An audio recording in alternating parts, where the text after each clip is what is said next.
Olá, bem-vindos à Igreja no Mundo, o programa da Fundação AIS, ajuda à Igreja que sofre aqui na sua televisão. Eu sou o Paulo Aide e é sempre um privilégio saber que posso contar com a sua companhia aí desse lado durante os próximos 50 minutos. Comigo está a Catarina Martins de Betancourt, a diretora da Fundação AIS em Portugal. Olá, Catarina. Olá, Paulo, e olá também a todos os nossos telespectadores.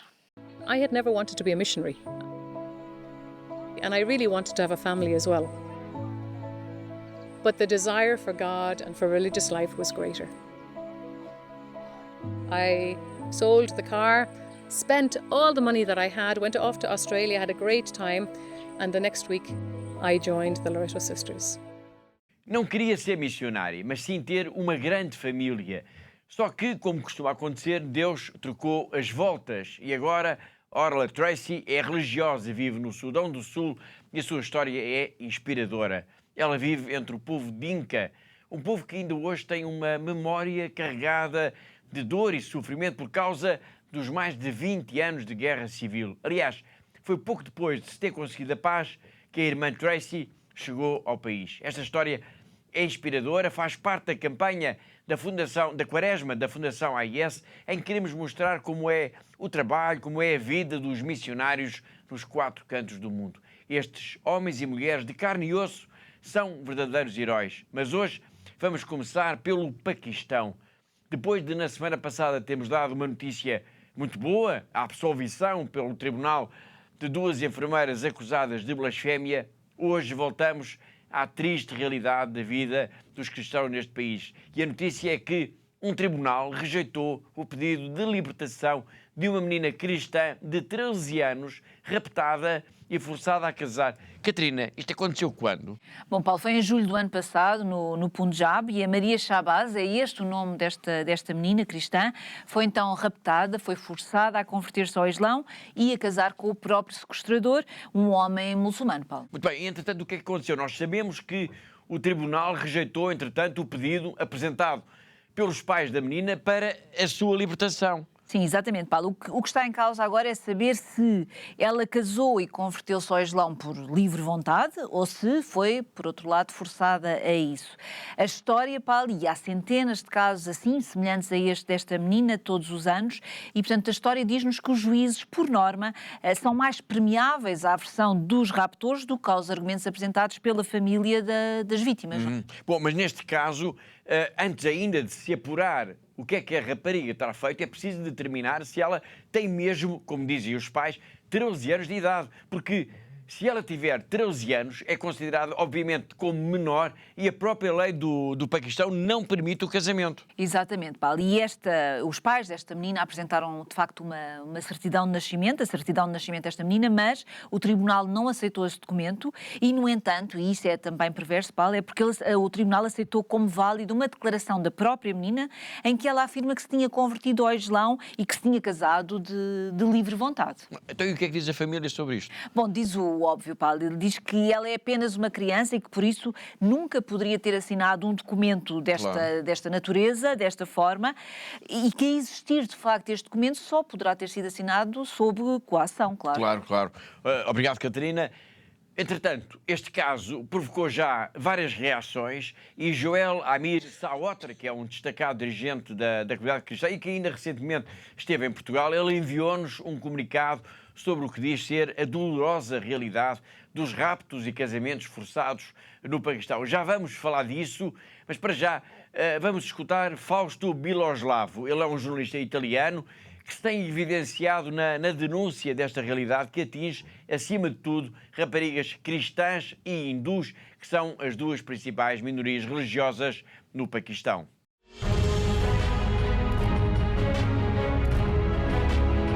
Rapite, stuprate, convertite a forza e costrette a sposare i loro sequestratori musulmani. Ogni anno oltre 1 migliaio di spose bambine cristiane e di altre minoranze religiose subiscono questo ingiusto e tragico destino in Pakistan. Uma, portata via a 14 anni, è ancora nelle mani del marito orco. Mayra è riuscita a fuggire, raccontando di essere stata ripetutamente violentata e costretta ad abiurare la fede cristiana. Asma è morta a causa delle ferite provocate dall'acido gettato in faccia per il rifiuto di sposare un musulmano. Autorità e tribunali troppo spesso chiudono un occhio o danno ragione agli avvoltoi, come la comunità cristiana chiama gli islamici che rapiscono le spose bambine. L'Occidente politicamente corretto e le eroine di Me Too non si occupano di questi casi troppo lontani dai riflettori di Hollywood. Per questo dobbiamo dare una mano ad aiuto alla Chiesa che soffre, che si batte per le giovani cristiane dimenticate del Pakistan. Sarà un Natale difficile a causa del nemico invisibile che ci circonda, un motivo in più per pensare anche a chi sta peggio di noi.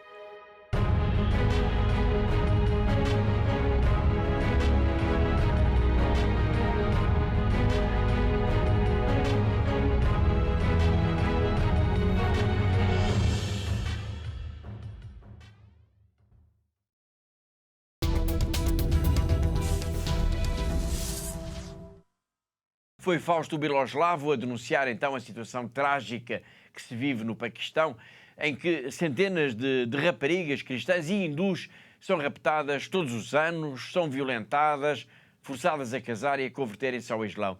E estamos a falar de tudo isto por causa de uma história que envolve uma menina cristã de 13 anos, Maria Shabazz. Como eu referi há pouco, mal se soube que o tribunal recusou avaliar a certidão de nascimento da jovem, que foi enviada pelos seus pais, Joel Amir Saotra, um destacado dirigente cristão paquistanês, enviou um comunicado para a Fundação AIS a denunciar mais este caso, que no fundo é um caso de abuso de direitos humanos no Paquistão. Exatamente, Paulo. E segundo Joel Amir Saotra, este caso mostra de facto a dolorosa realidade em que se encontra a comunidade cristã no Paquistão.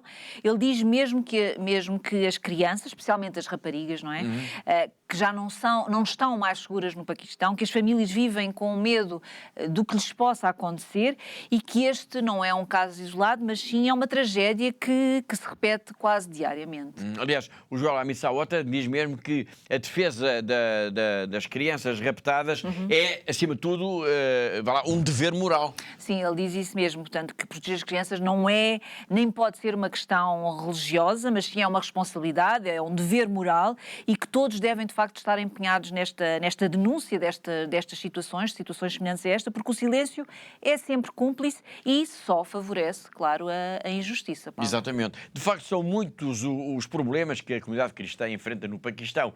Os raptos, as violações, as conversões e casamentos forçados, essencialmente de raparigas e jovens mulheres, é apenas um dos mais graves, porque o outro é a lei da blasfémia, uma lei em que pode condenar à pena de morte quem insultar o profeta ou o livro sagrado dos muçulmanos. Uma lei que é usada e abusada, vezes sem conta, apenas para atingir normalmente as pessoas pertencentes às minorias religiosas, como os cristãos, que são também normalmente os mais pobres, os menos educados, os mais frágeis da sociedade, como Joel Amir Saotra denunciou recentemente quando esteve em Portugal e lembrou o que aconteceu em Jaramvala em 2023. As what happened in Jaramvala, when two real Christian brothers, they were accused that they have done some blasphemy. And does it make sense when you are living in Pakistan, you represent only 1% of Christian community and rest of 98% they belong to a Muslim community and they have same mindset. What happened in Jaramvala, they printed a paper, some disgrace comment against Holy Prophet and Quran, and they put the pictures of those two Christian boys and they pasted it on the doors of Christian houses, and then they started announcement in the mosque on the microphone that they have done blasphemy, and within no time there were thousands of people. They gathered in Jaramvala and they burned more than 200 houses and they burned more than 20 churches in Jaramvala. Everybody knows this. So this is the mindset.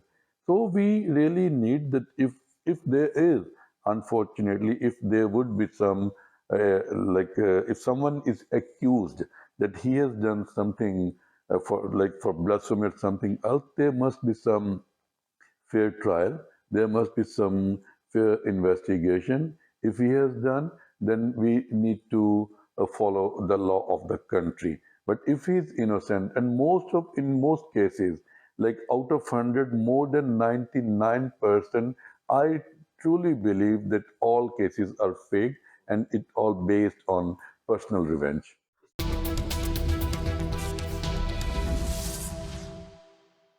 O Paquistão é um país difícil para as minorias religiosas. Já sabemos que a lei da blasfémia é usada para atingir os mais frágeis, os mais pobres e desprotegidos, e já sabemos também que as raparigas e jovens cristãs vivem debaixo de uma ameaça permanente, porque podem ser raptadas, violadas, forçadas a casar e a converterem-se ao Islão.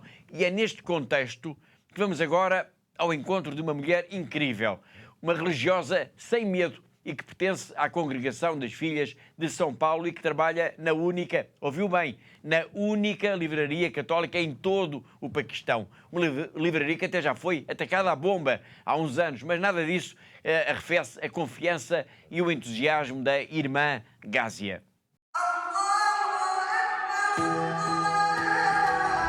Salam, my name is Sister Ghazia. I live in Pakistan, where 96% of the people are Muslims. This is my convent. I am a religious sister belonging to the Daughters of St. Paul. My sisters and I bring Jesus to the people. We run the only Catholic book and media center in the country. We have plenty of books as well as beautiful devotional items. 7 years ago, our bookshop was badly damaged by a bomb blast. Despite the danger and tension, we managed to rebuild and to continue our service. It is not easy to live in a country where Christians are the target of repeated violence, discrimination, and harassment. Christian formation of the children is important for us. A strong faith can pull our youth out of poverty and lead them to a brighter future. Our mobile cinema is a great way to spread the good news and to inspire. With 9 sisters and 11 candidates, the atmosphere in the house is always cheerful. We believe in the grace of God and we trust in prayer. This is how we let Jesus love us and how we share His love with others. Our services and devotion is possible thanks to the help of all our benefactors and ASEAN. Thank you.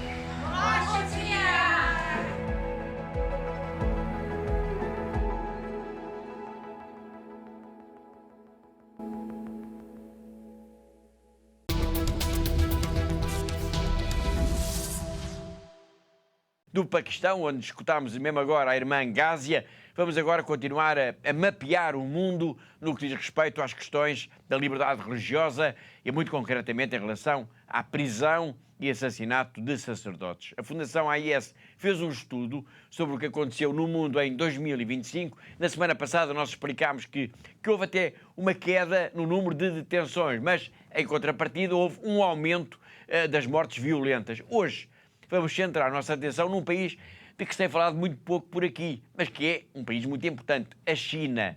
E as notícias, Catarina, não são muito boas. Pois não, Paulo, de facto não são, e é muito difícil também obtermos informações fiáveis, Pois, não é? Sobre o que se passa, sobre a verdadeira situação da Igreja Católica na China.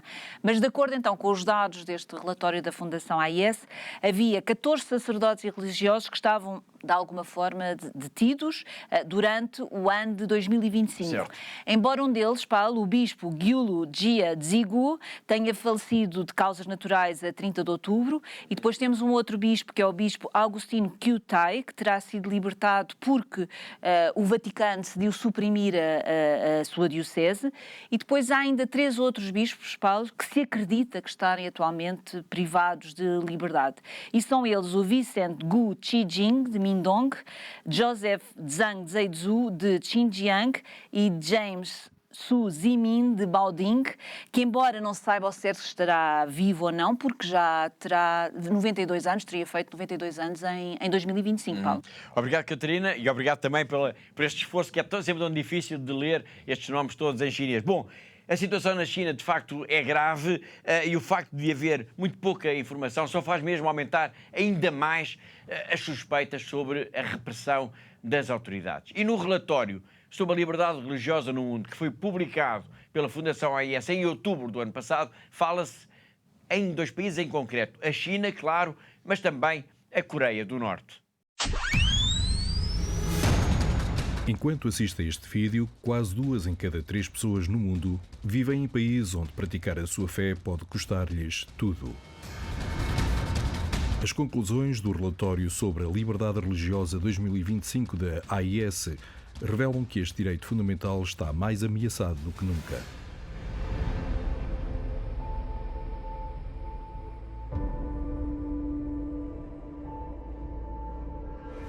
Imagine que 2/3 da população mundial, que hoje vive em 62 países ao redor do globo, estão expostos a discriminação religiosa ou perseguição. Isso representa quase 5,4 mil milhões de pessoas, mães, pais e filhos cuja liberdade, segurança e até mesmo vida estão em risco. Destas, mais de 4,1 mil milhões de pessoas que vivem em 24 países sofrem as mais graves violações da liberdade religiosa. Classificados como perseguição, estes casos incluem agressão, rapto, prisão e até morte.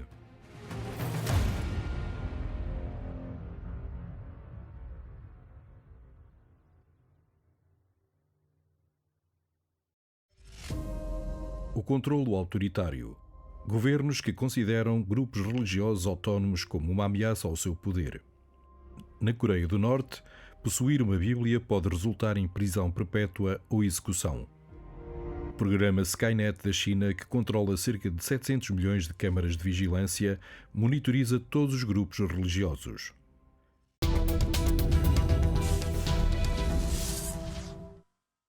A Nigéria é outro país que, infelizmente, ocupa um lugar de destaque quando se fala em perseguição aos cristãos. Nos últimos tempos têm sido, aliás, recorrentes os casos de raptos de padres ou de seminaristas, mas também de jovens estudantes, alguns deles em escolas católicas, o que pode até ser visto como um ataque à comunidade cristã. Mas hoje vamos falar do Paquistão por causa de uma declaração do bispo de Sokoto à agência Fides, uma declaração que é, Catarina, acima de tudo, uma denúncia. Sim, Paulo, é uma denúncia porque o Dom Matthew Kuka, que é o bispo então de Sokoto, disse que praticamente todos os dias ocorre um massacre na Nigéria, Paulo. E ele dá mesmo alguns exemplos em concreto. Sim, Paulo, e ele diz que não há outro país no mundo onde todos os dias, de facto, há dezenas de pessoas que são mortas ou que são raptadas, e tudo em consequência destes ataques armados que deixam sempre um profundo rasto de destruição e também de sofrimento. Claro. Exatamente. O bispo de Sokoto fez essa afirmação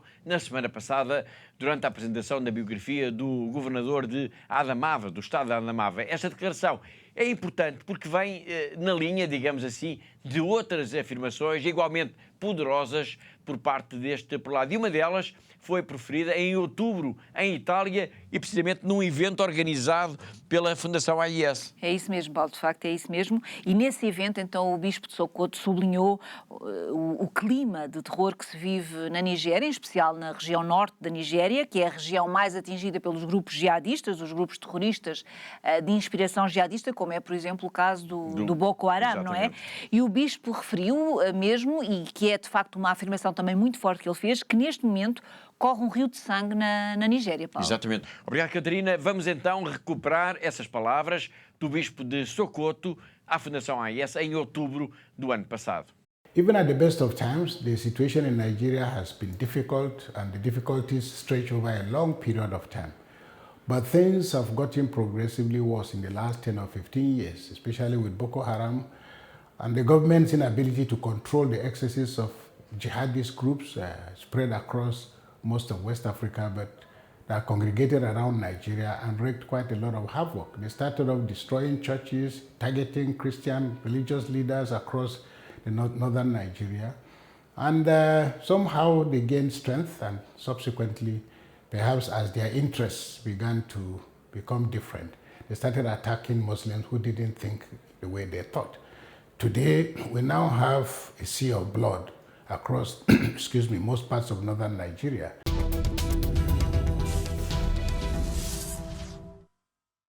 Um rio de sangue na Nigéria. Palavras poderosas que mostram como neste país africano a vida dos cristãos está tão ameaçada. Mas não é só na Nigéria, como aliás já vimos aqui hoje em países como o Paquistão ou a China, e só para dar estes exemplos, a situação é grave no que diz respeito à liberdade religiosa. Mas por mais grave que seja esta situação, por mais pobre que possa ser um país, a verdade é que mesmo nos lugares mais arriscados, é possível sempre encontrar um padre, ou uma irmã, ou um catequista, ou alguém empenhado na vida da Igreja. E para mostrar isso, vamos, a partir de agora e ao longo de toda a Quaresma, conhecer homens e mulheres consagrados, pessoas que são exemplares, que se dedicam de alma e coração aos outros. E vamos começar pela irmã Orla Tracy, que escutámos logo no arranque do programa. Ela está no Sudão do Sul, mas podemos dizer, Catarina, que a religião não foi propriamente a sua primeira escolha. É verdade, Paulo. De facto, Orla Tracy tinha um sonho. Ela queria ter uma família, mas como acontece tantas vezes, não é? Deus andava a desassossegar a sua consciência e um dia ela tomou uma decisão radical. Ela vendeu o carro, comprou um bilhete de avião, foi para a Austrália e divertiu-se à séria, mas a festa foi curta, Paulo, porque ao fim de uma semana ela bateu à porta da casa das irmãs do Loreto. Bateu à porta das irmãs do Loreto e a sua vida, podemos dizer, mudou para sempre. E podemos também dizer, Catarina, que Deus fez a vontade. Sim, Paulo, podemos dizer isso, porque ela, de facto, ela não casou, é um facto, mas a sua família agora é enorme e talvez seja muito maior do que ela alguma vez possa ter imaginado. Portanto, neste momento, esta irmã está no Sudão do Sul e vive entre o povo Dinka, Paulo. Muito bem. Vive, então, num país que passou também por uma dolorosa guerra civil que durou mais de 20 anos. Chamo agora a sua atenção, então, para esta história. É a própria irmã Tracy que nos vai contar como chegou ao Sudão do Sul para estar então com o povo Dinka e que também vai nos explicar como é feliz por estar a servir a Igreja. For me, it has been a beautiful love story to be here. We're in the context of the Dinka tribe. They are cattle-loving people. In some of our communities, cows are more precious to us than our girls. Our congregation would have a particular charism towards education and towards the ministry with young women. So we were invited for a girls' boarding secondary school, where we came into a land that had just ended a civil war for over 20 years. Education was a huge priority because there was a sense of trying to raise the dignity of people. But also the spiritual development and the moral development of the individual and their recognition that they are part of a wider church. I had never wanted to be a missionary, and I really wanted to have a family as well. But the desire for God and for religious life was greater. I sold the car, spent all the money that I had, went off to Australia, had a great time, and the next week I joined the Loreto Sisters. And I'm happy to say that that passion and desire for God and for Jesus is as strong today as ever. And I think part of it is because the reality of where we live. That's been a very important part for us, that people see us as religious people who have come to evangelize, not as NGOs. Whenever there's a war, the NGOs will be evacuating their staff. We are with the people. If the people are here, we are here. If the people move into the bush because of insecurity, we move into the bush with the people for insecurity. I don't think any of us would have survived the many years of hardship that we've had here unless we truly loved the mission and loved the people that we are with.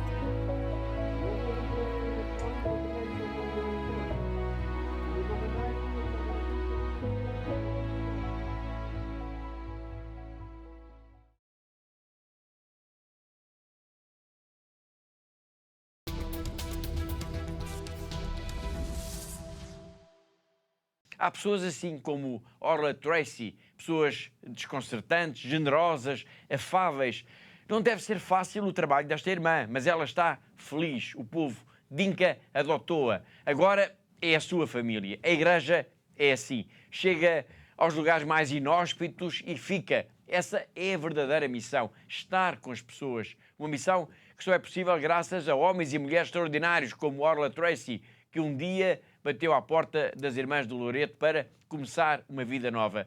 Ainda bem, Catarina, que no mundo há pessoas assim. É verdade, Paulo, ainda bem que no mundo há pessoas assim, e ainda bem, e é mesmo de facto um orgulho podermos dizer isto, Paulo, ainda bem que a Fundação AIS também tem como uma das suas principais missões, de facto, ajudar estes homens, estas mulheres, que Deus, que se oferecem a Deus e que querem estar a trabalhar para Deus, ao serviço da Igreja, ao serviço das comunidades mais necessitadas. Portanto, é de facto um enorme orgulho, Paulo, podermos dizer então que a Fundação AIS apoia anualmente cerca de 20 mil religiosas em todo o mundo e que uma delas é esta irmã simpática, a irmã Orla Tracy. Muito bem, obrigado, Catarina. Exatamente. A partir de agora, todas as semanas, vamos ter sempre, durante a Quaresma, uma história. A história de uma irmã ou de um padre, a história de um missionário que, algures no mundo, é sinal então da presença, da ternura de Deus junto dos mais necessitados, dos mais pobres, dos que precisam mais de ajuda. E agora, vamos até à China, mais concretamente vamos até à Diocese de Macau, vamos ao encontro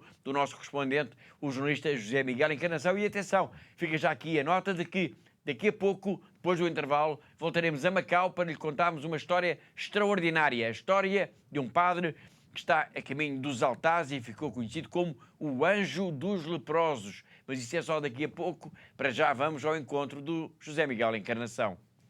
A Diocese de Macau está já a celebrar os seus 450 anos. Foi há dias celebrada missa pelo Bispo Dom Stephen Lee, missa aniversária que serviu precisamente para marcar o início das celebrações que durante o ano vão assinalar os 450 anos da fundação daquela que é a Diocese mais antiga do Extremo Oriente. A missa, sob o tema Passagem da Verdadeira Luz, durou sensivelmente 2 horas, tendo a Sé Catedral ficado completamente repleta de fiéis, tendo alguns deles participado na missa, mesmo no lado exterior da Catedral. O momento alto da celebração foi a homilia do Sr. Bispo Dom Stephen Lee, mas principalmente o acendimento de 9 candeias, 9 velas, que foram entregues a 9 grupos de leigos, cada um deles representando as 9 paróquias de Macau. Desta forma, a Diocese de Macau quis dar aos leigos o papel principal de uma celebração que, como já dissemos, serviu para marcar o início das festividades dos 450 anos da Diocese de Macau, pois sem leigos não há Igreja Católica e sem paróquias não há Diocese.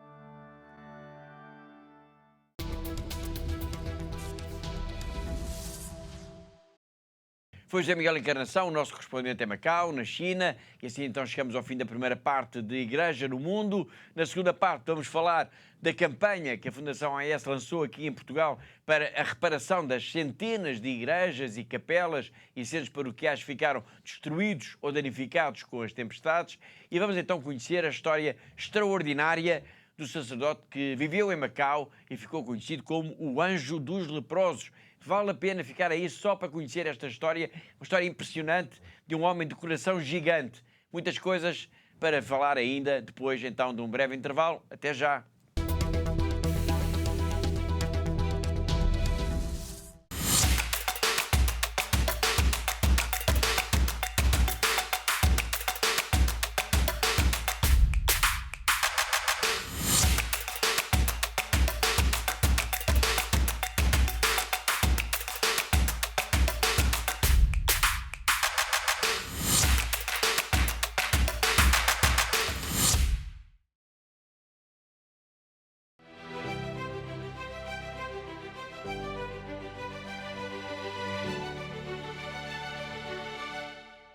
We have very beautiful house because you support us.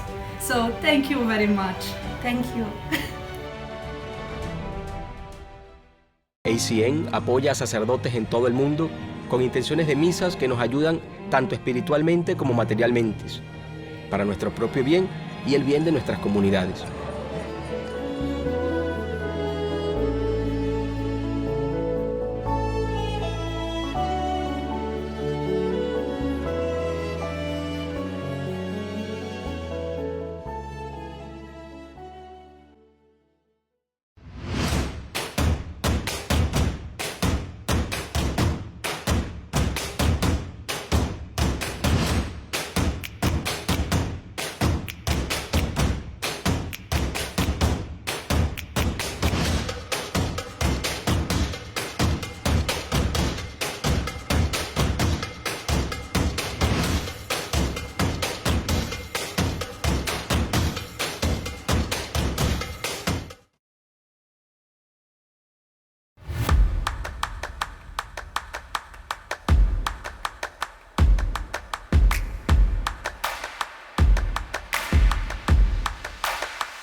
Thank you to all our benefactors. Continúen con esta linda misión de ayudando a la Iglesia en lugares tan sufrientes. Щиро дякую всім вам, що ви є на хресній дорозі, допомагаєте нам нести наш хрест. We are trying to be Jesus. Through your help and support, we are able to bring the gospel to the people. Thank you so much. May God bless you. You are giving us hope and you are putting a smile in our faces. Thank you so much.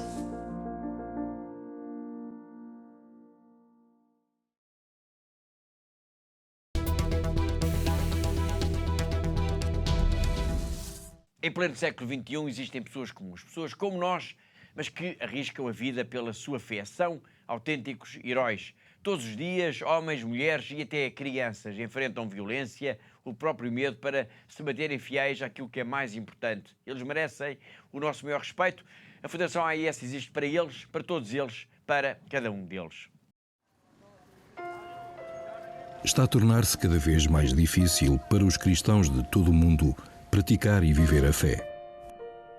Em muitos lugares, os nossos irmãos e irmãs sofrem pelo seu amor a Cristo. A missão de ajuda à Igreja que sofre é construir uma ponte de amor que permita que a Igreja que sofre e é perseguida testemunhe a sua fé, inspirando aqueles que a ajudam. Hoje, a ajuda à Igreja que sofre, ou AIS, apoiando mais de 5.000 projetos anualmente em mais de 145 países. Hoje em dia é necessária muita desta ajuda no Médio Oriente, onde a presença cristã enfrenta uma ameaça existencial. Lá e por todo o mundo, a AIS apoia a construção e a reconstrução de igrejas e onde as comunidades católicas se reúnem para prestar culto, rezar e serem fortalecidas na fé. A AIS apoia anualmente mais de 12.000 religiosas, ajudando-as a viver a sua vocação. A AIS também contribui para aqueles sacerdotes que mantêm viva a fé nas suas comunidades. Todos os anos, a AIS apoia a formação de aproximadamente 13.000 destes futuros padres por todo o mundo.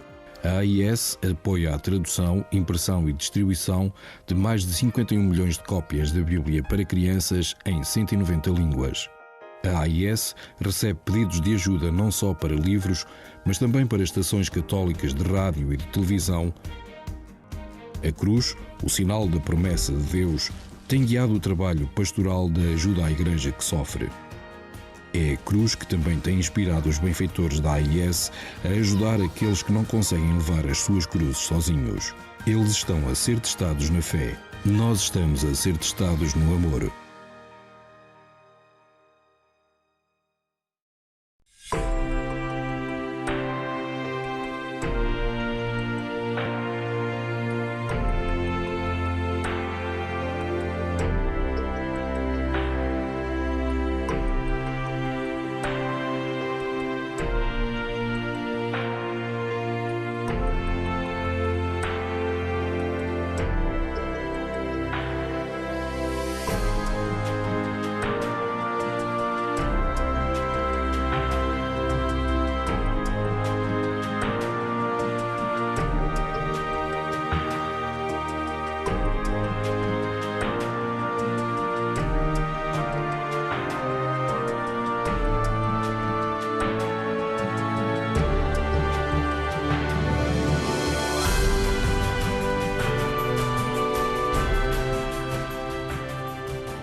ب7 نيسان 2014 انقتل أبونا فرانس على إيد الجهاديين قبل ما يطلعوا من حمص بكم يوم.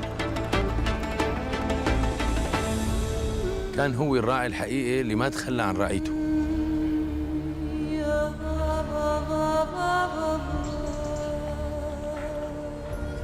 هو كان بالنسبة لنا أخ كبير ومعنا دائما، وكان بالنسبة له كل شخص لحاله هو شخص مهم.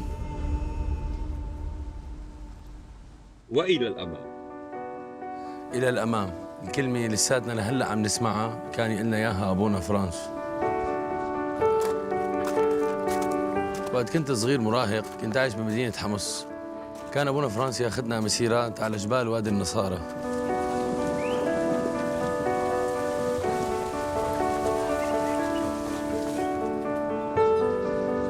علمني أبونا فرانس افرح بإيماني، وكان دائما يحمسنا لنكمل طريقنا لنعمل حياة أفضل لإلنا وللي حوالينا.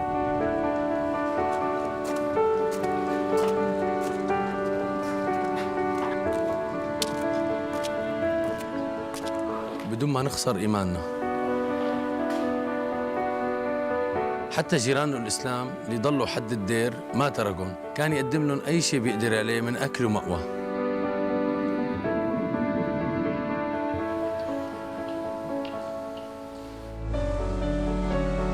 لما بلشت الأزمة بال2011 اجتني فرصة لسافر برات سوريا، وكنت رح سافر، بس أبونا فرانس ألهمني وضليت وصرت متطوع بخدمة إخواتي السوريين.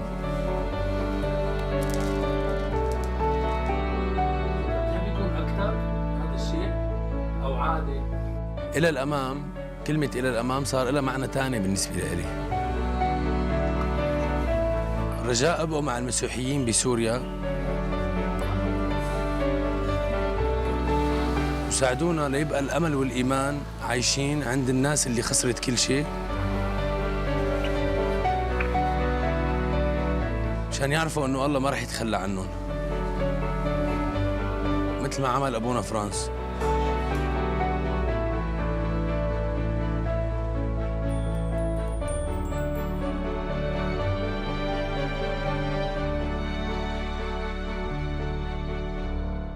E temos de falar uma vez mais da tempestade Christine e da catástrofe que causou em Portugal. Já na semana passada falámos disto aqui, mas é importante recordar uma vez mais que a Fundação AIS arrancou com uma campanha especial para a reconstrução de igrejas, de capelas e de outros edifícios que ficaram destruídos ou muito danificados com o temporal. Exatamente, Paulo, e todos nós ficámos com o coração despedaçado, não é? De ver, aquelas imagens da destruição causadas pela tempestade Christine, e depressa que se começou a perceber que no meio de toda a devastação há centenas também de igrejas, de capelas, de edifícios paroquiais que também ficaram destruídos ou seriamente danificados, e que também é preciso fazer alguma coisa por eles, para ajudar.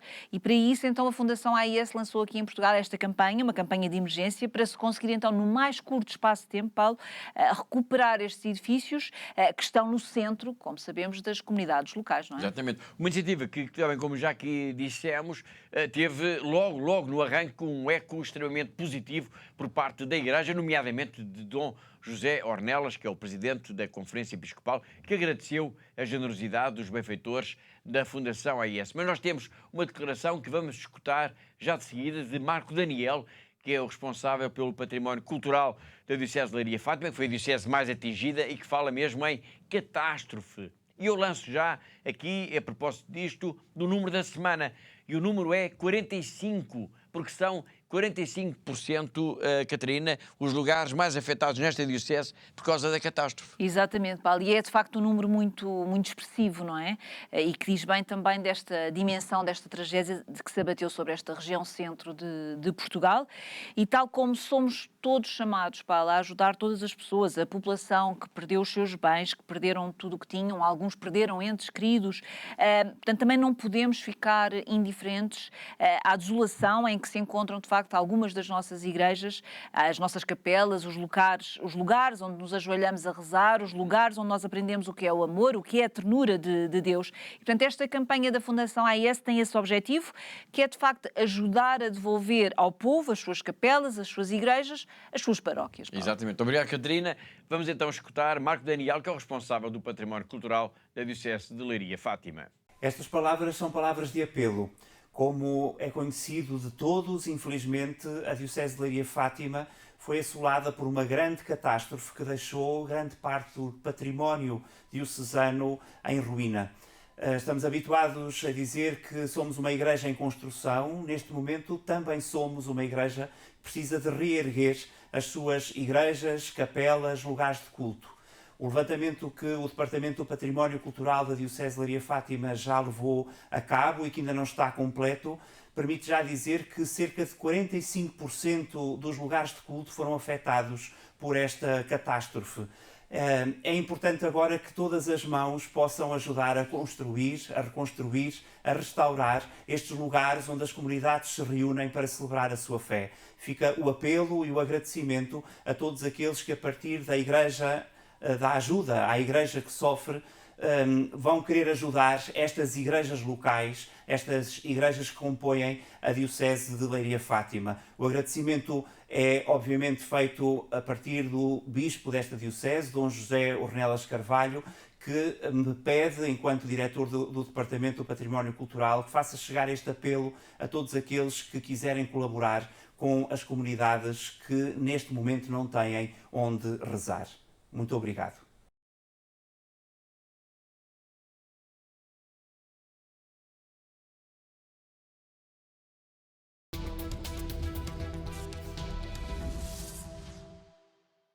Foi Marco Daniel, responsável pelo património cultural da Diocese de Leiria Fátima, a sublinhar a importância e a urgência da campanha da Fundação AIS. Muito bem. E para quem nos está a escutar lá em casa, o que é que pode fazer, Catarina, para ajudar a Fundação AIS nesta missão em concreto de ajudar a reparar as igrejas, as capelas que foram atingidas pela tempestade? É muito fácil, Paulo, basta ir à nossa página de internet em fundação-ais.pt ou então ligar-nos para o nosso telefone 21 754 4000, eu repito, 21 754 4000, e então dar uma ajuda para que as nossas igrejas, as nossas capelas possam então recuperar, também os centros paroquiais, claro, que sejam reparados o mais breve possível, também de forma a estancar toda a destruição dos próprios edifícios, porque, como sabemos, alguns deles ficaram completamente destelhados. Uma forma também que é talvez a mais rápida, Paulo, e mais fácil é através do nosso MBWay, e o nosso MBWay da Fundação AIS é o 918-125574, eu repito, 918-125574. E cada donativo que dermos é uma telha nova que estamos a dar, que estamos a doar, e é também um tijolo novo para as nossas igrejas, Paulo. Muito bem, obrigado. Eu vou só repetir o número do MBWay, que de facto é a forma mais fácil para podermos ajudar, que é 918-125574. Exatamente, Paulo. E eu quero ainda deixar aqui também um apelo a todos aqueles que nos estão a seguir neste momento através da televisão, para que também tenham presente nas vossas orações todas estas pessoas que perderam alguma coisa com a passagem desta tempestade, os que estão enlutados, aqueles que perderam os seus bens, aqueles que perderam muitas vezes até os seus empregos, infelizmente, e portanto e rezar é também uma forma de nós sermos solidários para com todas estas pessoas que passaram, que estão a passar por esta hora tão difícil, e a todos desde já o meu muito obrigada. Muito bem, excelente, obrigado, Catarina. Já na reta final então do programa de hoje, vamos então conhecer um homem especial, um padre de aspecto franzino, que dedicou grande parte da sua vida a cuidar dos leprosos em Macau. Chama a sua atenção para esta história porque ela é extraordinária. Estamos a falar do padre Gaetano Nicosia, um sacerdote italiano que morreu a 6 de novembro de 2017 com 102 anos de idade. Um padre de aspecto franzino, como já disse, e que ficou conhecido, Catarina, como o anjo dos leprosos. É isso mesmo, Paulo, o anjo dos leprosos, porque passou praticamente meio século da sua vida a tratar dos doentes com lepra em Macau, que viviam quase que escorraçados, não é, da sociedade, portanto viviam numa zona afastada de tudo e de todos, claro. Claro, e nós falamos agora deste padre porque foi a própria Igreja que já veio reconhecer que a sua vida foi extraordinária, a tal ponto que agora, no dia 17 de janeiro, ocorreu a abertura em Macau da fase diocesana para o processo de beatificação e canonização de Gaetano Nicosia. Exatamente, e o local onde decorreu essa cerimónia, Paulo, foi a Igreja de Nossa Senhora em Cao, na ilha de Coloane, que diz muito também pelo apreço que todos têm para com este padre, porque foi nesta localidade então que eram na altura depositados os que em Macau estavam então doentes com lepra, Paulo. Bom, mas estamos a falar em que época? Quando é que o padre Nicosia foi parar a Macau? Bom, Paulo, o padre Nicosia, que era salesiano, ele nasceu em Itália em 1915, portanto, em plena Primeira Guerra Mundial. Depois, desde muito cedo, ele desejou sempre ser missionário e quis o destino que fosse então enviado para a China, para a longínqua China. E foi já em 1946, portanto, curiosamente, um ano depois do fim da Segunda Guerra Mundial, que ele esteve em Macau, que era então, como sabemos, uma colónia portuguesa, e que ele foi então, nessa altura, foi ordenado sacerdote. Paulo. E foi então que ele decidiu dedicar a sua vida aos leprosos. Sim, foi ao fim de pouco tempo, depois da sua ordenação como sacerdote, que o padre Caetano abraçou aquela que iria ser, de facto, a sua grande missão durante a sua vida, não é? Que é de cuidar dos doentes com lepra e que se encontravam então meio esquecidos, meio abandonados em Caió, então uma zona remota na ilha de Coloane, que era o lugar mais afastado da cidade de Macau, Paulo. Exatamente, e desde então toda a sua vida foi então dedicada a tratar, a cuidar, a dar carinho, no fundo, aos doentes da lepra, aqueles que, como a Catarina disse, a sociedade mais rejeitava. Exatamente, Paulo. Foram 48 anos a trabalhar ao lado dos leprosos, que a sociedade queria esquecer, mas que ele, com a sua enorme coragem, a sua enorme generosidade, também abraçou como se fosse seus filhos, como se fossem seus filhos, todas aquelas pessoas. A fama deste sacerdote correu o mundo. Ele até chegou a estar com o Papa Francisco no dia em que fez 100 anos, e foi logo num dia 13 de maio. Sim, é verdade, Paulo. De facto, a sua história, a fama da bondade do padre Caetano Nicósia foi crescendo ao longo dos anos.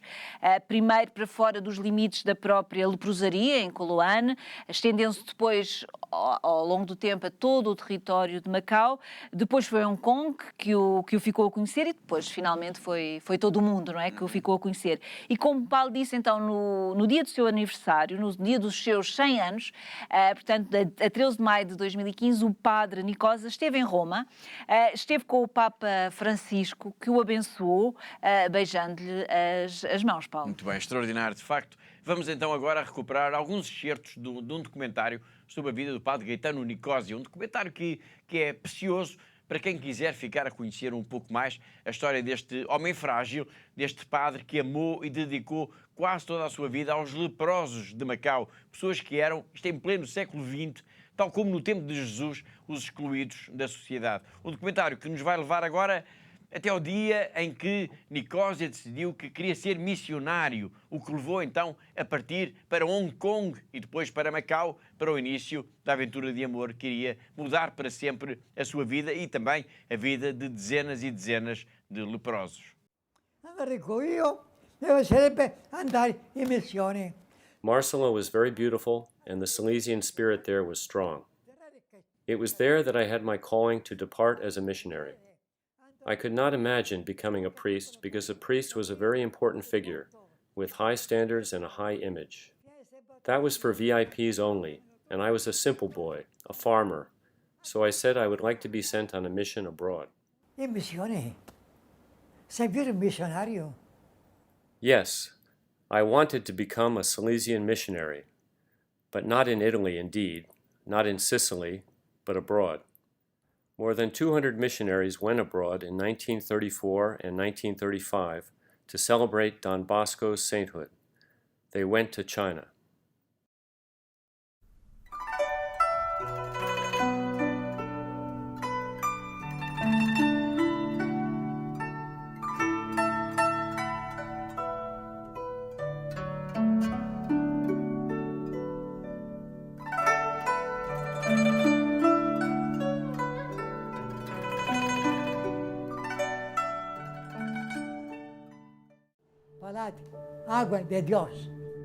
I said, I want to go to a leprosarium. In fact, from when I was young, I had seen pictures of lepers from different parts of the world, and I wanted to dedicate my life to them. The Salesians had a leprosarium in Colombia, which had about 3,000 sufferers. However, I left from China. Io sono venuto qua, uno come di voi. Viviamo assieme. I remember my first meeting with the lepers. I told them, I came here as one of you. I will live with you altogether. Vivevano soli, abbandonati, nascevano bambini. In front of Macau, there was a forgotten island where the lepers lived. They had escaped from China, and the government of Macau put them, the men, first on Green Island, then in Calawan, which housed the women with leprosy. So the government put them all together, sick men and women. It was a real mess. They were completely abandoned. Many children were born in terrible conditions. Kaho Leprosary is on Kalawan Island, which became part of Macau during the mid-19th century, while Macau itself had been Portuguese since the end of the 16th century. The leper colony on Kalawan was opened after World War II, using some abandoned villas built by wealthy Macanese merchants in a period when that was a remote place facing the sea.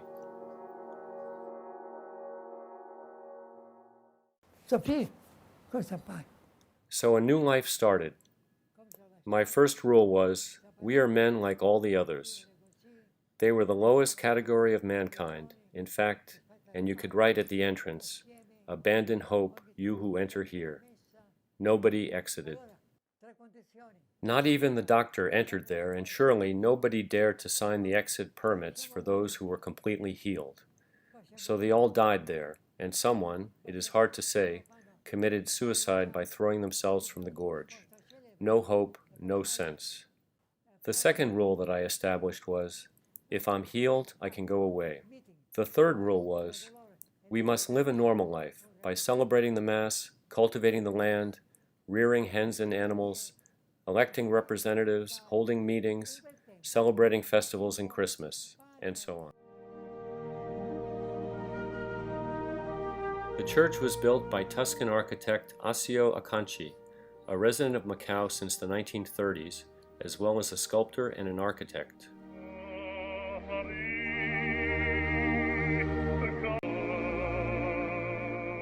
Father Nicosia lived in a small apartment at the back of the church. He stayed there until 2011, but it has since been left abandoned.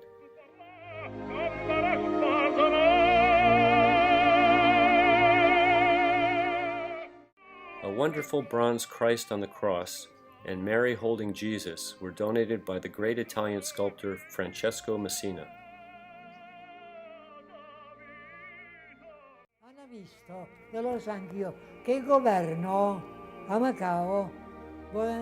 Now I'm happy, because I know that the government of Macau intends to renovate the buildings in the village of the lepers in Kalawan. Besides taking care of the leper colony, Father Nicosia promoted the construction of a nearby school and took care of a house for disabled children.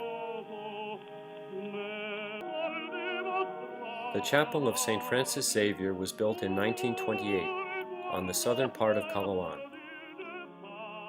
The chapel contains some of the most sacred Christian relics in Asia, including the remains of 26 foreign and Japanese Catholic priests who were crucified in Nagasaki in 1597, as well as those of some of the Japanese Christians who were killed during the Shimabara Rebellion in 1637.